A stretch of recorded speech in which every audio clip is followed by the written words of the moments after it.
Hi, this is Scott Marshburn with eCabinets Tips and Tricks.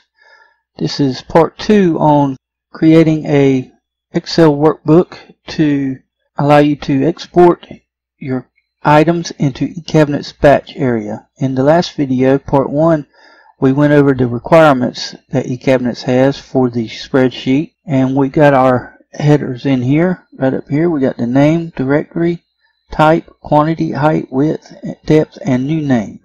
So what we need to do today is extract the data from the eCabinets folder into our workbook here. And for that we're going to be using Power Query. Okay, now before we get started, what we need to do is find our user data path in eCabinets. Okay, so I'm going to come in here to eCabinets and I'm going to come up here to Settings, and our user data path is right down here. See Users, Public Documents, Thermwood eCabinet Systems. Now yours may be different, but this is what mine is. So I'm just going to highlight this. We could browse for it, but I'm going to highlight it and copy it to my clipboard. Okay, and then I'm just going to get out of this and go back into Excel here. Go into our file,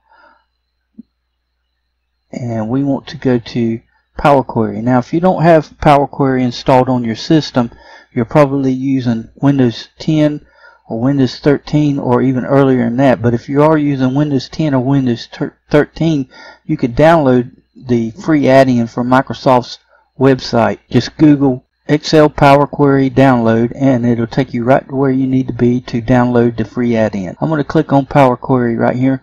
One other thing, if you're using 2016, it's not called Power Query, and it is not on your ribbon up here. It's in your data tab, and it's called Getting Transformed. So just keep that in mind if you're following along with me. I'm using Excel 2013 and I have the add-in installed, so I'm going to click on Power Query and it gives us this toolbar right here.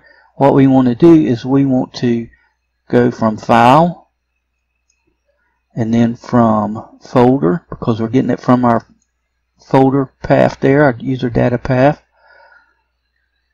And I'm going to right click and paste my user data path in there. So I'm going to browse or click on OK, and it brings up this preview here. This is a preview of our query. What we need to do is edit this. So I'm going to click Edit down here, and it opens up the query editor. So what we got here is the actual query itself. We need to get rid of some of the information that we don't need and clean this up a bit. So what I'm going to do is I'm going to start by removing the columns that we do not need. We don't need the content column, so I'm going to select that column and just hit delete on my keyboard. Okay, we got the name, we need that. Right now we need the extension. We don't need the date accessed or the date modified or the date created or the attributes, but we do need the folder path. So we got all the columns removed that we don't need. What we want to do now is, if we look over here on our extensions, we see we got a bunch of different extensions, file extensions in here. What we want to do is narrow this down. The only extensions we need, or the only files we need, are ESA files and HSF files. So I'm going to select this drop down. I'm going to deselect all. I'm going to select ESA. This is for our assemblies. And our HSF, this is for everything else, our cabinets and doors and drawer fronts and drawer boxes. I'm going to click OK. And then over here in the name, we need to do some work on it. What I want to do is get rid of the .esa or .hsf that's at the end of all these file names here, all these names. Okay, this is the actual part name or item name that's in this folder path right here. Okay. And we just want to get rid of the .esa at the end of it. So I'm going to select the name column right here, and I want to go to Replace Values, and I want to find all the .esas, and I want to replace them with nothing. So I'm going to leave this blank. I'm going to click OK. So it got rid of all the .esas, and we need to do the same thing for the .hsfs. So we want to find .hsf and replace that with nothing. Click OK, And so it got that gone. Now we're through with this extension column here. We don't need it anymore. I'm going to just delete that column entirely. And we need to work with this folder path here, okay? If we select in this first cell right here and look down here at the bottom, we can see what everything that's in that cell. We got C users, public documents, Thermwood, eCabinet systems, assemblies, /standard, and then a slash. Okay, well we need some of this, but we don't need all of it. We don't need this first part right here. As a matter of fact, if we keep that on there, it's going to cause an error when we try to export it into eCabinets. So I want to highlight the C users, public documents, Thermwood, eCabinet systems, and this backslash right here. I'm going to copy that to my clipboard, and I'm going to come up here and select this column again, and I'm going to go to replace values, and I'm going to paste that what I just copied in the value defined field there, and I'm going to replace that with nothing. I'm going to click OK, and you can see now we got that shortened up quite a bit. We still have assembly /standard and then an empty slash or a slash at the very end. What we want to do is separate all our types into one column. So we'll have assemblies, cabinets, doors, drawers, drawer boxes, all in one column. Okay, so we're going to use split column to do that. I got my column selected here. I'm going to come up here to split column, and I want to go by delimiter.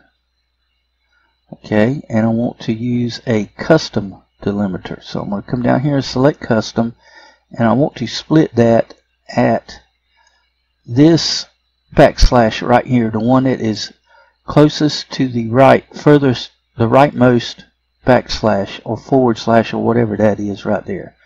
So I want the custom delimiter is going to be this slash right here, this backslash. Okay, and I want to go at the leftmost. I said right, but it needs to be at the leftmost. So all the way to the left here, the very leftmost backslash. Okay, so at the leftmost, I'm going to click OK.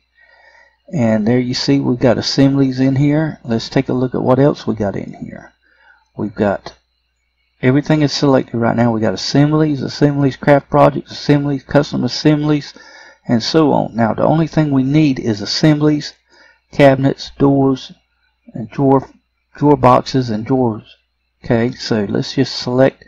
I cleared all, select all, and I want to select assemblies here.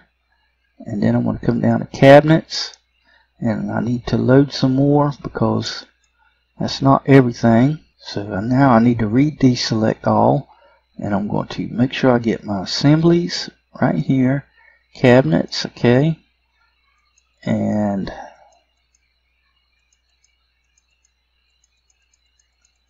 doors, drawer boxes, and drawers.